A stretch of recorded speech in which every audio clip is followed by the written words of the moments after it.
Welcome to Let's Buy Property. I'm your host, Tony Amato, co-founder and director of Amato Property, a buyer's agency focused on helping home buyers find their perfect property in the Newcastle and Lake Macquarie region of New South Wales and investors across Australia. So whether you're looking to invest, relocate to this amazing part of Australia, or just get a feel for the local market, you've come to the right place. Today, we're exploring a topic that's essential for anyone looking to purchase property: building and pest inspections. Now, whether it's your first home or your next investment, understanding the condition of the property is critical. Joining us today is Craig Pearce, owner and lead inspector at CTP Pest and Building Inspections. He's here to share his insights on what buyers need to know. Craig has over 2 decades of experience in the construction and property industries, bringing a wealth of knowledge to the table when it comes to identifying structural and pest-related issues in properties. So grab a coffee, sit back, and let's dive into the world of real estate. It's Craig Pearce. Thanks for joining us for a chat today. Yeah, thanks, Tony. Thanks. I'm glad to be here. Yeah. Mate, so I just thought we'd kick off with, I guess, a bit of an introduction to you. So I was wondering if you could share a little bit about yourself and your business. Yeah, okay. So obviously, my name is Craig Pearce. I'm the manager and founder of CTP Inspections. Been in business since 2014, doing pest and building inspections in Newcastle, Lake Macquarie, Hunter Valley, Port Stephens, Central Coast, Upper Hunter and Mid-North Coast. They're the sort of LGAs that we cover. It's basically like a 2-hour one-way radius from Newcastle. There's no extra for the travel. That's just part of the service. So I have a team of committed licensed building inspectors. So when I say licensed, that's a very loosely used word in this industry, especially, we may touch on that later, the fact that the industry is unregulated in New South Wales. It's different from state to state. I started on this journey about 3 years ago now, is just finding licensed builders with New South Wales Fair Trading. And I put them through training with myself, and then through training to do timber pest inspections. They basically do over 100 inspections with me before they actually competent and go out on themselves. We undertake pre-purchase and pre-sale pest and building inspections. We do commercial building inspections. We do PCI, practical completion inspections for new builds. We also do regular visual termite inspections, and it sounds like there's a hell of a lot of inspections, which there is. And there's also a loose term, which is a building defect inspection, which that is called that for a reason. That can basically be anything. We do a lot of, unfortunately, in the insurance space. So we go in there and do lots of inspections where there's been lots of dodgy or misleading information going around for our clients, and they find it very hard to actually get a payout of some sort. So there's inspections from insurance side of view. There's inspections that are also to do with, it could just be leaking bathroom, showers, roofing inspections. There's all sorts of inspections that we cover, not just pest and build. So yeah, that's massive. I didn't realize the full scope of your business. I mean, we probably met about 3 years ago, I think, when you were just trying to get a few licensed builders into your business. Because I remember in that conversation with you at that stage. But fully didn't grasp how the full scope of your business. That's massive. It is massive, and there's scope to sort of to go further, to go out into stage inspection. So what that is that's for new construction. So we only offer the PCI at the end of the build before handover, but that'll go from like a slab inspection to like pre-pour, or whether it's bearers and joists, but a lot of the new builds tend to have a slab on ground component there. It'll be to do with like a frame inspection, a lock-up inspection, waterproof inspection, then the PCI, because a lot of stuff in the news going from the private certifiers that may or may not be doing, proper checks to some sorts, and it's just really buyer beware. And then anything that the builder does is all just in-house, and there is lots of defects and lots of things that are getting missed, unfortunately, because a lot of people, obviously they're not meant to know, but the private certifiers, they're just sort of ticking a few boxes. At the end of the day, they're not the ones warranting the job. They just want all the certificates for installation, whether it's glazing, whether it's electrical, give me the sign off for that. Termite Yeah. management program's been installed, and they just collect that, pass on, where obviously your warranty and that is with the builder, right? So Yes. you've got 2 years for minor and maintenance and 6 years for major and structural defects. But the private certify isn't there sometimes if there's missing triple grips, or if there's frames that's overhanging, if you've got roofs that are under pitch, if you've got inadequate fall on shower floors, if floor wastes are full of debris, if brickwork overhangs slab edges, like 3,500 items, they don't pick that. Yeah. That's Right. not part of their job. So who gets you to come in to do those sort of the stage inspections? Is that the buyer, the owner of the A property, or lot is of it? it is the buyer. There is some bigger companies that do that. Like there's some buyer agency type companies that look after, say, some commercial clients from go to woe, and they may offer the stage. Some Yep. don't as part of their business model. But some business, some mostly independent, because people are just cottoning on. Like when friends and family are doing new builds, they've had problems along the way. It's very rare that you have just an absolute success story which is a breeze, and people don't understand that in the industry. Like when we come out and do these inspections for the new builds, some clients that are a little bit switched on might reference the building code, a guide to tolerance and standard 2017. It's like a 75-page document, and it's a Right. quick, it's a like a computer or how to be a building inspector for dummies, um, type of thing. So they look at that, have a little bit of a general guide, and wonder why there's so many mishaps. When at the end of the day, some of these mass-produced houses all around, the site supervisors, they go through 3 or 4 site supervisors per job. Yeah. They Yeah. know that as part of the business model. They just don't stick around, and they're running anywhere from 15 to 40 houses at a time. They can't literally get around anywhere. Mate, that sounds like a whole new episode in itself. We're going to have to get you back on, mate. It's massive. Yes, there's lots of things to talk about. Yeah. So today, let's get back to I guess, the Yes, pre-purchase pest and building side of things. And yes, I was thinking we could probably start off with just breaking it down a little bit for the listeners. So, can you yes, explain what a building and pest inspection involves, and why they're such an important step in that whole buying process? sure. Well, let's start with the pest inspection. So I'll try and keep it as simple as possible. So some people assume that a pest inspection has something to do with, say, rodents, rats, cockroaches, spiders, ants. None of the above.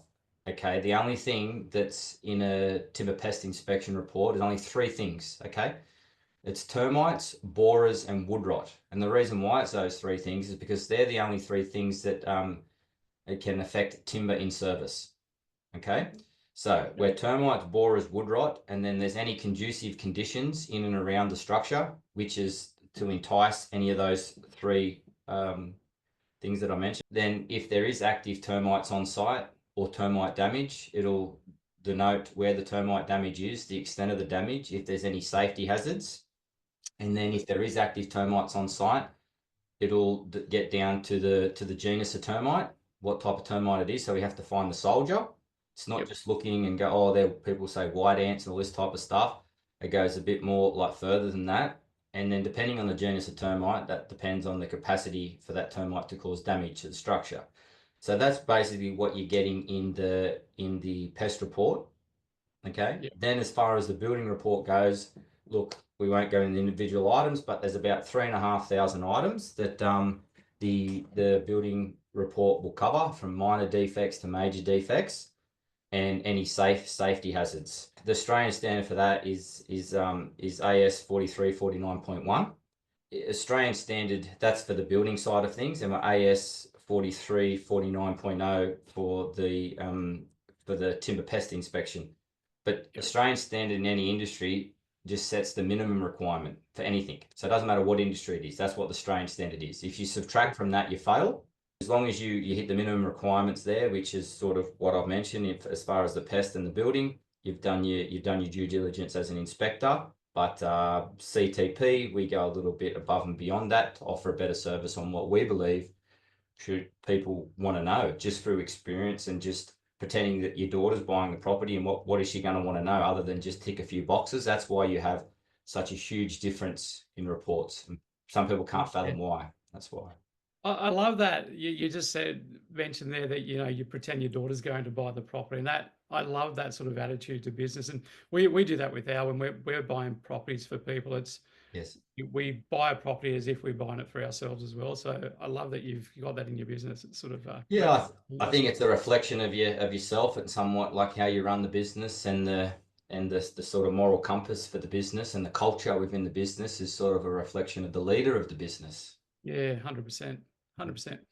And mate, I mean, so the pest and buildings, it's pretty comprehensive, especially building with those 3,000 points, 3,000 plus points. Yes. Um, and I guess it's pretty evident why it's so important for people to get both pest and building and not just one or the other. They're totally two different things, I guess. Yeah. That's correct. But to summarize the whole lot, the reason, yes, definitely don't miss either or. I would get both, just part of due diligence, because it's buyer beware. Like you don't have to have one. There's no problem. It's only a very, very small minute where the banks may make it a condition of the loan. But other than that, it's pretty much, I'd say for 98% of people, it's just buyer beware. If you get one, you get one. If you don't, you don't. Yeah. But the main purpose of it is to help clients make an informed decision with unbiased solution-based advice. It's just helping the clients make a decision on Yeah. what they're about to buy. That's all. That's all it is for either or. Yeah, absolutely. And, mate, and you mentioned in the pests inspection, there's wood rot was one of the Yes. things. Is that just the deterioration of the timber in the building, or what's? Oh yeah, so it could be not just. Don't forget, this isn't just in the building. This is in and around the structure. So the report isn't just a building. So the report goes from the Australian standards is 30 meters from the perimeter of the building or to the boundary fence, whichever's the closest, and any other structure. So you can be thinking, people think wood rot and just relate it straight to something to do with the dwelling, but it could be something minor to do with fencing, or it can be retaining walls. Yeah, gotcha. And then because timber's rotting and timber's in contact with ground, then it's conducive to termites. So Yeah, now we're providing like a baiting station for termites, and it's like, mate, like you're really asking for trouble here. So then that's part of the conducive conditions, then water leaks and drainage, and it all starts to culminate together. And obviously when you're not reading these and doing these every day and you put it into like the general public, when you read these reports, it's very overwhelming. yeah, So, so, 100%. so that's in the forefront of our minds, and we try to make it as simple as possible. And you really get the value out of the verbal talking to the inspector. So, Yeah, definitely. to summarize wood rot, basically all it is when timber passes its saturation point. So you would have driven past many construction sites and you would have seen timber framing out in the weather, and there's something that's gone amiss, and there's a frame that's just sitting out with no roof on, and it's been sitting there for 6 months. You're going, wow, look at this, and the timber's starting to grey and weather type of thing. That doesn't mean it rots. So yeah, if as soon as timber passes its saturation point, it'll just continue to deteriorate. But if you isolate and remove the conducive condition, which is the moisture, then wood rot will stop. Yeah, okay, gotcha.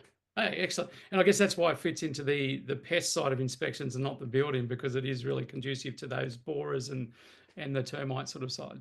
It is, but it also doubles up. So because you have a duty to warn, so it has to go in both reports, and that's when it can start to become overwhelming that you're doubling on the information, but we have to. Yeah, Okay, yeah, from a litigation point of view, because people can get a bit conniving when you're inspecting houses, hundreds of thousands of millions of dollars, and unfortunately, myself and the business, we're in the role where if things go wrong, people want to know why, so they start looking. So what happens is that if that's in the pest report, it also has to be in the building report. If yeah, there's termite damage that's noted in a pest report, it has to be in a building report, especially if it's a safety hazard or structural. That's a major defect. yeah. No, that makes sense. Or you Makes sense. failed in your duty to warn. Yeah. Yeah. So, like in your experience, what are some of the most common sort of issues that you come across in building and pest inspections? I would say some of the most common issues would generally be site drainage, to be honest. Like even just driving around, no matter where you are or wherever you live in Australia locally, you drive around your general neighbourhood, you're going to see that you've got generally, whether you have a sloping block from front to back, back to front, or whether it's a relatively level flat block, we're going to have drainage issues either way, aren't we? Yeah, If you actually look at the Australian standards where we're meant to be level around the footprint of the building, and then we're meant to fall away from the building. That's like that's great, for a bunch of guys to put in a textbook and go, here we go, this is how we got to build. It doesn't happen. Doesn't happen on the new sites. You couldn't no, sell half the blocks of land in the new house and land packages. yeah, that's You had to true. have a block like that, and they're not contouring it. So this is where, yes, you have Australian standards, but where does common sense prevail? So basically, drainage issues from site drainage, gutters, downpipes, things like that. Now, for some of the existing suburbs and properties that are sort of 30 years plus in age, what happens is you don't start seeing some of the side effects of the drainage unless there's imminent flooding, which is quite rare, okay, for longer periods of time, because a lot of the defects, cracking, sinking rotating piers, and damage to the structural elements comes from a long period of time with expansion and contraction of the soil. Where it Yeah, gets wet, it expands, it dries out, it contracts. Now, that over a few months is really nothing with in times of inclement weather and then extreme heat. But do that over 30 plus years. People are like wondering why we're starting to get some problems. Well, no one's fixed drainage here, no one's done this, no one's done that, and it hasn't just happened overnight. A yeah, lot of people see cracks, then they panic. And most cracking that we see is not really a cause for panic, to be yeah. honest. Okay. Okay. This is why it's important to have a chat to you guys after you get a copy of the report. That's the most important thing of all. That's where you get the value for the money, is in the conversations with the inspectors, and we chat to everyone. Yeah, that's awesome. I mean, the drainage being the number, or I guess the most common is quite interesting because when people generally think about pest and building inspections, what I think comes to mind first is termite infestations. And Yeah, because that comes back to a little bit of human psychology, and the human brain always goes worst case scenario, right? yeah, 100%. You go marketing and media, and there's lots of companies that are just ramming stuff down your throat. Now, statistics are in fact, if you want to talk facts, look at the CSIRO, right? Every 1 in 10 houses is attacked by termites in Australia. The average damage is $10,000, right? Yeah. And when I say 1 in 10, that's over the life of the house. So they say like a 50-year to say life expectancy. Okay. And the only place in Australia that doesn't have termites is Tasmania. Too bloody cold or something. I don't know, but no termites there. Mate, we're all moving to Okay. Tassie. Not everything's a horror story. And to be honest with you, that one of the other things other than drainage would come back to, say, leaking bathrooms. We say leaking bathrooms, we instantly, your brain ticks to, oh my God, yep, it's leaking, it's kaput, I've got to rip it out. And you instantly these days thinking 20K. But that's not the case. Like a leaking bathroom, we can be a shower tap spindle in the wall. Seen it numerous times. I can guarantee you that if a gyprock or a plasterer puts a screw in the wall through the billboard sheet or a gal nail and puts it into a plumbing pipe, it'll form a seal. It'll last for about 7 years before it completely corrodes out. Then all of a sudden, we're spurting a bit of water. Yeah. So there's numerous reasons, not just waterproofing failure. It's only can be really a major problem if you're really on particle board. All other substrates sort of hold up, fiber cement sheet, even old tongue and groove timber flooring. Yeah. It's quite funny because I was doing some inspections just yesterday, and Yes. there seemed to be some high water readings in the wall. So another buyer is looking at pulling out because of that. So I'm sort of thinking, maybe this isn't such a big deal. Sometimes it's not, but unfortunately, with the industry being unregulated, there's way too much misinformation out there. And don't get me wrong, none of these inspectors are doing anything wrong. It's totally legal. It's totally legal to not know what you're talking about. That's a scary thing, though, isn't it? Well, it Like, is, but unbelievable. but Unbelievable. but that just is what it is. So I mean, we get lots of people that are just trying to throw us vendor reports left, right, and center. I could have a full-time career just reviewing these vendor reports, which are just really a little bit useless. So Yeah, see, that's the thing. And I wasn't going to ask this, but mm, I every time we look at a property, and even if there is a report, pest and building available from the vendor, I always get someone else to do it, and usually it's you. But is that the right thing to do? Because it sounds like, I mean, obviously all reports aren't equal.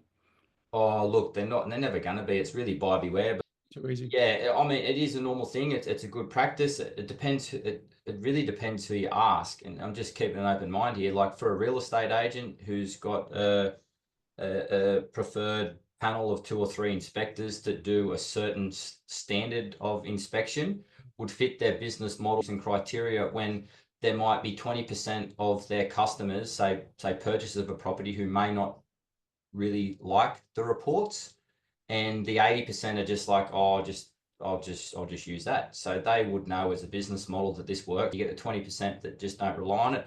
It also comes down to demographic and the nature and the mindset of the people that are buying the property. Yeah. I mean, for a few hundred dollars, like we're probably the cheapest link in this property transaction. We're a few $100 and we share the most risk. And the liability of the reports lasts for 6 years, mate. Yeah, that's huge. But mate, no wonder then your reports are so in depth, because I mean you have to cover everything. It's not so much covering it. You really got to have a good understanding of the Australian standards. But what makes it look like that is when you can look at one report and it's very thorough and the other's not. The agents and certain like-minded people, not all agents, but some, go, well, why would I use this company when I can use this company who has like 5 pages and a photo of the front of the house and says everything's typical and average? But don't forget, the industry is unregulated. Yeah, There's some people that are running $1 companies or hiding behind family trust that aren't even insured. Because why? They don't have to be, mate. yeah, that's scary. Scary in itself. Yeah. Right. So anyway, look, Yes. so let's have a look at the typical inspection process. I mean, because obviously you guys are looking at a ton of stuff. How Yes. long does it usually take to conduct an inspection? What sort of tools do you use? Yeah, good question. So look, it's depending on the nature and style of the dwelling. Obviously, just common sense, whether it's a 2-bedroom unit or villa, or if we're an acreage type of property. Also has a big bearing if it's a slab on ground or bearers and joists. Because don't forget, if there's bearers and joists and you've got a 250 square meter, just the actual dwelling, well, you've got to crawl underneath every square inch of that. Yeah, You're looking for something the size of a grain of sand, because as soon as you've missed something, like we're gone. We share all the risk. So yeah, to answer your question short, you're roughly around between 1.5 to sort of 3 hours, depending on the size and what we find. Now, that's just to collect the information on site. And then we also have to compile and type the reports. yeah. We use thermal imaging cameras. So our team, we all have $10,000 thermal imaging cameras. We use FLIR. A lot of the other companies have like $500 cameras. The capacity is sort of chalk and cheese. They just sort of have the entry level. Yeah, I use thermal. To them, it can be a little bit of a gimmick. Also, we use moisture meters as well. That's sort of about the far as the extent of the technology that we use. So I'm guessing, I mean, I'm guessing most inspectors would use a thermal imaging camera, or I think it's become a little bit more popular in recent years with some of these inspectors. yeah, Just to sort of keep up with the times. Some inspection, I can't speak for everyone, but obviously you do a little bit of competitive research. Some other companies, they charge extra to use thermal imaging. You just have it as an option. We use it in every dwelling. The reason why we use it in every dwelling is because there's always some form of restricted and non-accessible areas, depending. And say you're a bearers and joist house, and we can get under 90% of the house, but there's that, for argument's sake, there's a back left-hand corner you can't get under. It's 200 mil off the ground type of thing, and there's a low-pitched roof that you can't crawl into that section. You're buying the house blind, because what are we doing? It's a visual inspection. If we can't see, we can't see. So now, just as important as knowing if there's active termite, structural damage, leak in bathrooms, you want to know, you have to be very careful. You want to know where you got and why, and where you didn't get, and understand why. That is very, very important for both parties, for the inspector and also for the client, for the purchaser. And we're clear on that, because we just like to match client expectations. So yeah, by using the thermal imaging camera and moisture meters, like, it's common sense. You go, okay, we've got a really good visual underneath here, here, and here, and you're building the dwelling and the roadmap of the dwelling in your head. And Yeah. when you get internally right, we couldn't crawl underneath here in the subfloor. We couldn't get in there in the roof void. We need to make sure that there's really nothing going on in this section, in these walls, in this part of the dwelling. Then we get in there, and obviously you're taking a lot of time with the thermal imaging camera, moisture meters, and everything, a little bit more time than some of the other areas, because then you can go, okay, look, I'm certain here, there's no problems. Boom, put the proof of that in the report, away we go. Yeah. So how does that thermal imaging camera work, mate? What's it picking up? It's a heat map, right? So some guys that are a little bit green, just flashing the technology around. There's a hot water system on the outside wall, and they're going, "Oh, we've got a termite infestation." That's your hot water tank. They do all this stuff all the time. Oh, it's ridiculous. Or seriously, they're on a wall here, and that wall adjoins into the garage. And what have they got in the garage? A chest freezer or a bloody fridge. And they're Yeah. picking up that, oh, there's something going on here, mate. I've been called out to other companies that sort. I said, oh mate, it's this and this. Oh Jesus, like they'll cause panic. Yeah. So Yeah. you got to be careful. And then so if you have a termite infestation in the walls, we'll pick up on the heat of the termites in there, or you'll pick up on some of the cooling with the mudding if there's lots of mud and that and stuff in the walls. Yep. There's some good examples of that on my Facebook page with a few posts doing some live inspections and just going live with that. There was a house that was fully all painted, looked pretty good. Everything looked great with the room, but you put the thermal imaging camera around, then you can see massive roofing leak that was still an issue, running all down the walls, and then further investigation underneath office desk, we're finding out like the studs were rotting out and the skirting Wow. boards. It could have been easily missed if they had stored goods in there. Yep. I had to move the office chair to get to it. So there's examples like that. It's a really, really handy piece of technology. I was going to say that'd be tough to pick up, especially if it's been painted and it looks pretty smick. It is. Yeah. It's pretty tough to pick up without that thermal imaging. You won't pick it up. Yeah, yeah. Man, and I have to ask, I saw on your website that you do meth testing as well. Yes. And how common is that? And what sort of properties, or when would you sort of use it? Okay. So, good question. It's not very popular. It's getting a little bit of traction. It's popular in other states. It's very popular in New Zealand, but people think that it's just to do with, like, they think meth testing, they think, oh, drug lab. But how it works is it's like a COVID rapid test, and what we're doing is we're swabbing walls, and we're swabbing certain areas and substrates. If we're above 0.5 micrograms per 100 square, so a small little square. If it's Yep. over 0.5 micrograms of contamination, the test will go off, and it'll either we'll have a positive, or you have a partial or a negative for contamination. Now, a lot of the stuff that we find is recreational use. Yep. So I've done a $1 million property at Warners Bay that was just every room. It was really bad. I've done a $4 million penthouse apartment in Newcastle CBD. They said everything was fine. Conveyancers, solicitors, don't worry about it. The person was a little bit astute by thinking, oh, I'm potentially moving a family in here.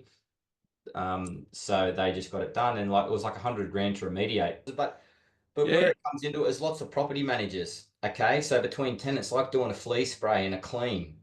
They Yeah. don't know people doing recreational drugs. Now, they have a duty of care, don't they? All businesses do, even landlords. So you're about to rent this out to a family. And the thing is that people don't realize is that it's odorless and it's sightless. What happens is it gets in through your skin and through your airways, and you don't even know, and people start having all sorts of problems. So, and then it goes on from there. If it is a positive, it's a whole new process where you've got to go in, swab walls, do tests, send to an ATA registered lab. They crack each swab. Then what they do is then they check for any precursors, elements, and they actually know what's going on. And it's only then can you determine the correct method of if it can be cleaned, or if you have to actually rip out wall linings, floor coverings. So that goes, and I guess depending on, like you said, the level of contamination, it goes from just a clean, which I'm guessing is going to be, an 10,000. clean. Yeah. 10,000 for a clean, Yeah. and then up to ripping out walls and whatever. Yeah. Well, the structural stuff stays, but obviously taking off the finishing elements. But people don't want to know. It's buyer beware. They just want to, just get the property sold. It just is. But look, you got more of the people are sort of caring a bit more about health these days than what they ever did. And I mean, people are buying a big investment. They want to know, and they just want to put it to bed. Is Yeah. there any contamination there or not? So, we might do probably 2 a week. Yeah, okay. So you, I mean, you've described quite like a wide scope of different properties that you've tested. Like, Yeah. when would you recommend it? We recommend it as one of our most popular if you want to know, and you can see it on our webpage just for due diligence. If the client feels though that they don't need it, we're like, yeah, that's no problem at all. What we'll do is we're going there to do the pest and build. Okay, it's no problem. If Yep. we're there and we find any reasons why, we'll take a couple of photos, we'll text it to you and say, hey, look, maybe we should do this because of this, and you make the call if you want us to do it or not. You can save Awesome. yourself a couple of dollars up front. This last week, one of my team members, we just went to a house to do a meth test for the $1 million new suburb of Catherine Hill Bay Yeah, because right. there was a meth lab in a $4 million house next door to where the guy is. Oh, jeez. People don't That's, talk about this stuff. It just gets hush hush. And then he was yeah. having problems and symptoms with his family and this, and it goes on and on. So it goes part of a pre-purchase pest and build to know. If it is, I found most purchasers would tend to sort of maybe at that point may want to walk away from the deal. Yep. But then the person who wants to take it to the next level who's calling me, probably the real estate agent or the vendor. Yeah, yeah, that's Hey, right. like, and don't get me wrong, a lot of them have no idea. They might be renting it out.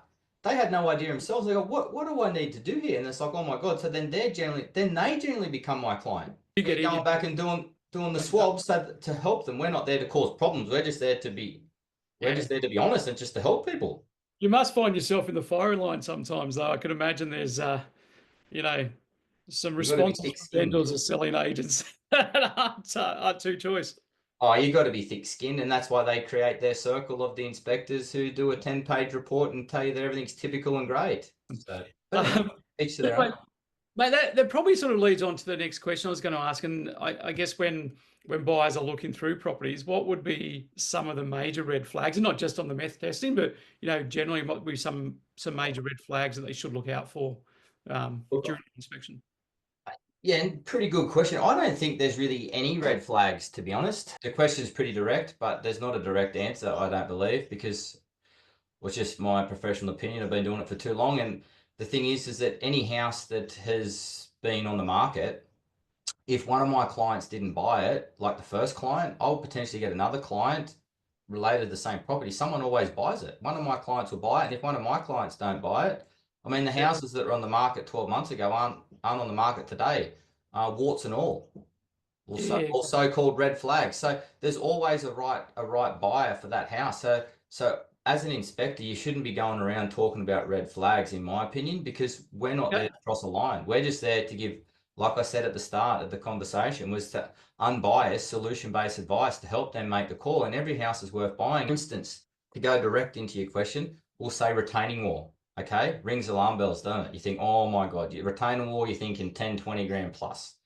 Depending Yep. on the height, depending on the length. Is it a boundary one? Is it completely my wall? Craig, is this underneath the boundary fence? Is that shared? Well, yes, it's like a boundary fence, but we don't know what your neighbour's like yet, do we? Try and get half the money out of them. You don't even have a relationship with them. You may not, like, you see it all the Yes. time. So basically a retaining wall. But if when we say solution-based advice, if clients can be aware and say, look, if I buy this property, it's where I want to live. It's a great location. It's not the perfect house, but everything's a bit of give and take, right? Yeah. Yeah. So then if you go, look, we give advice, which you can't write this in a report, but you give advice and say, look, this wall has been here for this long. This wall, in my opinion, has an estimated life expectancy. You could be there another 15, 20 years, not have to spend a cent on this wall. But when you do, a lot of inspectors go to say, look, what you have to do is you're going to have to pull this wall down hand by hand on machinery and get rid of it. But that's not the case. I've done lots of stuff, especially like in around Lambton, New Lambton, Adamstown, a little bit of slopey area, some older dwellings, close to the earthquake in Newcastle, 89, right? So what happens is that no one's thought outside the square where you can actually put galvanized steel posts, like obviously you get an engineer, but you're going to the engineer saying, hey, and then you can reinforce the wall that's there. Then you can frame it up and you could have a nice Merbau wall that's covered, the block wall or sandstone or whatever wall that's defective, and you can remediate what's there and then make it structurally sound. Then Yeah. it's Gotcha. quite cost effective to make it aesthetically pleasing, right? Yeah. So I really like that. So it's not a red flag that you should run for the hills, really. It's a understanding what, if any, issues are with the property, and then being able to calculate what that's going to cost to fix or remedy Well, or replace, yes, and then factor that into your offer. that's right. And the way that I say to my clients is, look, it might be X, Y, Z to fix this. If it's too much, then I say, look, obviously get some quotes because you and your clients, when you're buying a property, I know myself just ethically, if I'm buying a property and I brought multiple properties, um, I don't want to rip the vendor off. I just want to pay a fair price, Yeah. okay, for what I'm buying. And if there is $20,000 worth of damage, I don't want $50,000 off. You got to put it in perspective and go, well, what's the age of the dwelling? Half of that stuff's to be expected. You can't just use the pest and building report just to rip everything to shreds. That's not what it's about. Common sense has got to prevail. And most of my clients, when they buy the house and the defects be fine, if they get a price adjustment or not, regardless of the defects that I find, if they don't fix it in the first 6 months of moving in the property, I can guarantee you 5, 10 years later, I go inspect that house for that client to do a pre-sale because they're a loyal client of mine. And I go Yep. inspect it, and all the stuff that I mentioned, they didn't even touch it. I've seen that as well, mate. I've seen it as well because you live with it. You live It's with it. not such a Yeah, big deal. And that's yeah, right. yeah. Now, mate, not all building inspections, and we've probably touched on this a bit, are as thorough as you and have the equipment and the concern for the client as well. Yes. If buyers looking to hire a pest and building inspector, what should they consider to ensure that they're actually choosing someone who is going to be reliable and do a good job by them? Yeah, good question. Look, it's a sort of a bit of a difficult one to answer. In New South Wales, the industry is unregulated. It would be trying to find someone who is a licensed builder, because I do know some companies around that aren't licensed builders, but it's where your morals lie, and these guys actually try to do a proper job. Yep. So it's trying to navigate that where the morals are, but a licensed builder is helpful. Also, don't just take anyone's word for it or the first person that you hear. Look on Google, see what the general public is saying. That tends to have a bit more weight than anything else. And if you come across a company that doesn't have any like sort of good online presence or Google reviews, then maybe you want to ask why. So Yep. so online search, but the biggest thing is when you do engage someone, whoever you engage, is making sure they're insured. Don't be afraid to ask for their certificate of currencies for public liability and professional indemnity. If they can't produce that, then in my opinion, you'd have to walk away. Yeah, so insurance, um, licensed builder preferred, but obviously if they're doing the right things by their clients, then Yeah. Back that up with your Google reviews. yeah, Yep. and reviews. Yeah. Fantastic. And I know you do both pest and building Yes. inspections. Do most companies do that, or is it better to get one or the other, or what's your feel on that? Yeah. Good question. I feel as though that you should look, and I don't want to be biased here, but like CTP inspections offers both the pest and building. But this is what you have to understand. You have to understand is that there is pest technicians out there that do a 3-day course, and they're now doing pest and building inspections. Okay, they've That's never massive. built a house. They don't have a certificate for. They don't have a clerk of works. They don't have a They're not a carpenter. They're not a licensed builder. Never been on a job site. Okay, they're a pest technician. Now they're doing building inspections. Okay, so it goes both ways. Then you have builders, but get trained up and qualified to do the timber pest inspections. So Yep. it does go both ways. But I know if I'm going to look at a house, I would like to at least have a licensed builder who's insured, who's ethical to come and do that. So I think that if you have the one company that does the both, I would prefer to have a person who's a builder than a pest technician giving me a building report. So I think that you should go with the company who does both. Don't forget, we're not doing any treatments or anything, are we? You're just talking about termites, borers, wood rot, and conducive conditions. So yeah, I would stick with the one company. It just makes it a lot smoother, a lot easier for everyone. Yeah, you can see how it would flow a lot better. And I guess also, like you were saying, with that overlapping, like if you're there looking for the pests and for the wood rot and that sort of thing, I mean, it just matches up that you're doing the building inspection to look at the structural integrity at the same time. So makes a lot of sense, actually. Now, Craig, I know you said like the industry is unregulated, but are there any legal obligations or compliance requirements for inspectors, or is it pretty much the Wild West? Well, it's pretty much the Wild West, to be honest. So unregulated is what it means, unregulated. So in 2009, the Labor government unregulated the pest and building inspection industry, Yep. deregulated it. There was a specific building BC license, building consultancy license to do this. They're actually looking at bringing something back in the future to try and sort of clean the industry up a little bit, but I don't know how they're going to do that on the grand scheme of things. Yeah. Many houses getting bought and sold every day. You can't. There's not enough licensed builders to be able to run around and do these inspections. So it's pretty much 100% buyer beware. Yeah. Do your own due diligence. Comes back to you. I know lots of people that buy properties and just don't get a pest and building inspection. Well, that's good luck to them. Like, and to be honest, 90% of the companies out there, you're probably better off saving your money and fixing Yeah. a couple of the defects instead of getting the report. You're wasting your money. So I guess I mean, it's like most things you need to do, like you said, your due diligence and check those Google reviews, talk to people who maybe use them, use Yeah, different pest and building inspectors as well, just to get a feel for the service that's offered.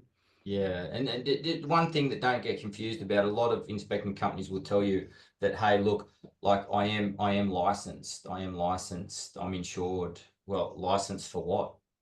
Yeah. As in, like, there's no license for this, but they use that, or I'm accredited, right? Can you imagine? There's cowboys in every industry, right? Let's face it. But the hard facts are, mate, like, are you a licensed builder with New South Wales Fair Trading? Show me your certificate of and how many years you've been doing it, and what experience do you have? I think, and going back to your point before, looking, asking for their insurance documents as well. Say, show me your insurance policies. I think that just makes you a little bit more comfortable, I guess, and a bit safer in your choices. It does. Mate, now I'm just going to circle back to the inspection and the reports because we did touch on those before. So once the inspection is completed, you deliver the report to the potential buyer. Or what should the buyers do then? What's next? Okay, well, they should most definitely read through the document that they've paid for. Number one, don't just look at the pretty pictures. Number two, don't just rely on the summary page. But But, that's like the cheat sheet, though, isn't it? well, it is, but you can't rely on that, so don't rely on that. Compile a list of questions, Yeah, okay, after you've read through the report, and 100% always call the inspector. yeah, And nice. don't feel rushed, and have a decent conversation. I mean, how often do you buy a property? And there's lots of different emotions that you go through. So we try to sort of take the edge off that with our clients, and try and make them feel safe, and just give them that solution based advice, unbiased, and just try and calm them down with their decisions. So the verbal, to me, the verbal is everything. We've used your service for clients for pest and building inspections, and that, I mean, you get some of those reports, and it does look like the property's going to fall over. It So does. get you on the phone or your inspector on the phone to actually talk through the report is fantastic because it really sets up and gives clear idea of actually what's happening at the property. So yeah, I couldn't recommend that more. It's essential. Well, it is. It's everything, because I know myself. Like, I just go, look, if I read a report that I wrote on any house, I will look at it and go, oh man, I'm not buying this. And our clients. So part of the feedback when we're talking to clients to take the booking for the job is like, hey, look, our reports are very thorough, and keep in mind when you're doing a pest and building report, like, we're not there to tell you anything good about the property. It's all negative. Because we're out there finding negative things every day, and then your clients can tend to be a little bit stressed, and then the agents are throwing a little bit more pressure onto them. It's just part of the nature of the game, right? Nothing's Yep. changed. Okay. So now we've got to, try and slow it down, calm it down, talk a bit of common sense, and help them navigate through it. So we sort of give them that heads up before. We say, whatever you do not panic. After you read the report, call us, and we'll Yeah. let you know if you need to panic. If we're panicked, then you panic. And they go, oh, okay, great. Yeah. They ring and they go, "Oh, Craig, I'm so glad that we rang and spoke to you guys, because to be honest with you, I was looking through this going, what was I looking at? Like, I'm not buying this property. And now after talking to you, I feel very comfortable and I understand the context of this report. Thank you so much. And then what you've done, that you've helped them make an informed decision. Yeah, yeah, absolutely, absolutely. Uh, Priceless, mate. uh, Now, I know I've asked you this before offline, I guess, but are there any properties that don't require a pest and building inspection? Okay. Well, I don't think no, and I know when we say this, we're probably talking about the sort of high-rise units and Yeah, apartments. Yeah, yeah, and that's a great question because look, it's hard to navigate, and I see lots of people that do. To be honest with you, a lot of conveyancers, solicitors, even just if they send an order through, will send through for a pest and build, and I actually not talk the clients out of it, but I advise them out of it, saying it's not needed. Now the question gets a little bit in depth and technical, and it comes down to the experience of the inspector. You need to understand the nature, type and style of construction. Now, if you're buying the unit that's on the ground floor, yeah, okay, and there is a subfloor to the dwelling, I'm saying to my client, hey, look, it is beneficial to do both the pest and building because of this. But 100%. if you're in that same complex and you're on the middle floor, now when you're doing a unit or apartment inspection, you're inspecting the four walls of the dwelling. We're not doing common or strata, like common areas in the Yeah, right. strata complex. Okay. Now, sometimes you can't get on the roof exterior most of the time because there's no access from a 3.6 meter ladder placed on the ground. And then you can't get in the roof void. And then the roof void is not part of it because that's a common area. Right. So now that same complex, I'm offering one client a pest and build because they're on the ground floor. I'm offering the other one, look, I could do it, but I'm probably just taking your money because I'm just being honest and transparent. Yeah, They gotcha. want me to do it, I'll do it. But generally, they take the advice and say no. Now, where you flat out direct straight answer to your question where you don't do it is when we are in a doesn't matter how many stories, but a 5 story plus high rise, and you're on the 10th floor, 5th floor, 6th floor, whatever. You can look online and you can see that we're infill slab strip footings, we're suspended concrete slabs, we're core filled concrete block walls, we're concrete tilt panels, we're steel frame. So none of the primary building elements are susceptible to termite attack. Right. Okay. So why are we going to have do a timber pet? I'll be totally wasting your money. So we do a building report. Yeah, so you just do a building report, not the pest side of things, because it's like Correct. it's not worth it. Okay, Correct. awesome. That's super clear. Good to know. I mean, on that, I guess, can you share any of your success stories where an inspection maybe saved a buyer from making a mistake, or got them a better? And I know we're sort of not using it to get discounts on properties, but maybe where it has saved them a big mistake. Um, this is sort of probably a whole nother segment about success stories and some stories that'll raise the hairs on your arms and your head. Sounds good. Basically, one that sticks in mind, which relates back to the earlier segment when we were talking about when I mentioned that my opinion that there is no red flags. Yeah. And Yep. here's an example of that. So I go and do a pest and building inspection, or this was probably about 6 years ago now, local area, Lake Macquarie, suburb of Wangi. And it's a 10-year-old 2 story home, it's $1 million home. Okay. And I go do a pest and building inspection on there, and I start finding termite mud leads and then termite damage, and then underneath the stairwell inside, going up everywhere, all through the roof void, and the whole property, right, is radiata pine. It's not treated pine, it's not H2, it's not hardwood, it's radiata. Right. Now, Right. now termites would just eat that for breakfast. And the genus of termite that in there was shadow rhinos. So there was significant termite damage all through this place, structural damage everywhere, and then I'm feeling it in en-suites upstairs, master bedrooms, decks and everything. And I told the real estate agent, just out of a duty to warn and caring, just saying, hey, look, like I advise if you're holding open homes, don't take people up here and here, it's not safe. She's like, Craig, I've been taking people up there and there, and just thinking that you're an inspector who's overshooting their mouth and whatnot, where I'm only just caring, I didn't have to tell you, right? Yep. So I let her know that. She lets it go. My client was a Sydney buyer. Long story short, he ends up buying the property, $1 million property, for $450,000, my client. Right. Okay. So there was like $500,000 plus worth of termite damage that got quantified when the real estate rings me back and says, "Hey, Craig, thanks for that. I'm getting some licensed builders out. Okay. Yep. Where would you suggest I start looking?" And I said, "Go down to the office area, start taking gyprock off the wall there, and then I don't know where you're going to stop, but that's where you start." And yeah, 2 weeks later, I called her back, say, how did you get on? And then that's when it all come to fruition, where she said, "Oh, Craig, thanks so much. We quantified it. Termite damage everywhere. Had builders all over it. They quantified it, 500,000, and the client still buys it." So was that a red flag? Most people might have walked away, but this guy was happy because it got justified. Now that's an extreme case, Yeah, wow. but it That's still happened. So that's one story. I've got success stories from helping. I've had clients ring me crying, just so grateful the fact that they got some insurance damage fixed and stuff. It just took 2 years fighting insurance companies because of one of my reports. yeah, wow. Okay. There's other stories where doing big mega mansions at Peyton Street, Araring, and some dodgies that go on in the industry with certain agents that were not handing over both reports to a client and just giving them a pest report, and the guy buys a multi-million-dollar property off a pest report Right. when there was a pest and building done. It just all this stuff, but I sort of probably won't go into that and leave that for another time maybe.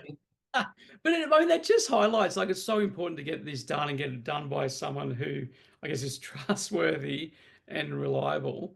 Um, and and use the report to so you go in fully informed when you're going to buy a property, because that property with all the termite damage, yeah, it had a heap, but it was able to negate that by actually getting that massive reduction in the purchase price and then being able to fix it. That's exactly right. So that's why I say that experience is the number one thing, and if your morals are in the right place, but with the experience, you come to realize that there is no red flags, because there's always a fit for that property. And I'd never tell anyone to run away. I would just say, "Hey, here are the facts, and then here's the solution-based advice and ways around it." And it doesn't have to be a 50 grand fix. It could be a 10 grand fix. You're paying for knowledge and experience. Some of these other companies, they can't offer that. They just say, "Look, sorry, I'm not a licensed builder. We don't know." So, I mean, what would be your biggest takeaway for buyers in your experience? Just look at I the can't, mate. There's none. It's a great question. It's just really just go with sort of gut instincts, but that can get people in trouble. There has to be like a set criteria as far as just that if they're insured, if you feel as though the morals are in the right place, and is the report half decent or thorough that you're seeing. But no one is they're insured, because there's no way of coming back on them if they're not insured. And then just really looking at other people's experiences, and are they a viable business. Yeah, and it sounds like making sure that you ask the questions of the inspector and get on the phone when you've got the report, so you fully understand what's going on and what you That, need to that do. that's exactly right. But before you get to that step, the hardest part is negating through everything to know that you've sort of potentially chosen the right inspector. Yeah, absolutely, absolutely. Now, Craig, this is we're almost at the end. Good It's on been you, mate. unbelievably like it's so much information, so insightful. I guess Yeah. before we wrap it up, is there a top piece of advice you can give to anyone buying a property when it comes to inspections? What would be your number one? Oh, look, number one is with the pest and building reports, especially the thorough ones out there. Don't take it as gospel, as in when you read the report, it's always worst case scenario. Okay. Yep. Always talk to your inspector to get the verbal, because that will put it in perspective. Okay, the verbal is king. So that's the best thing you can do. Once you've picked your inspector and you've done that and you're happy and they give you the time over the phone, the solution-based advice, it's just happy days. It's meant to be a joyous experience. It's not all doom and gloom. Okay, Absolutely, you're happy, absolutely. yeah. Craig, thanks so much for the valuable information. So for anyone who wants to get in touch with you or learn a bit more about CTP pest and building inspections, how can they reach you? Oh, thanks, Tony. Yeah, well, you can search us up, CTP Pest and Building .com.au, or you can call the office on 0488 885 203, or you can email our office at ctpinspections.com.au, or check us out on our socials: Facebook, Instagram, TikTok. Awesome. Thanks so much for joining us again, Craig. Until next time, take care and happy house hunting.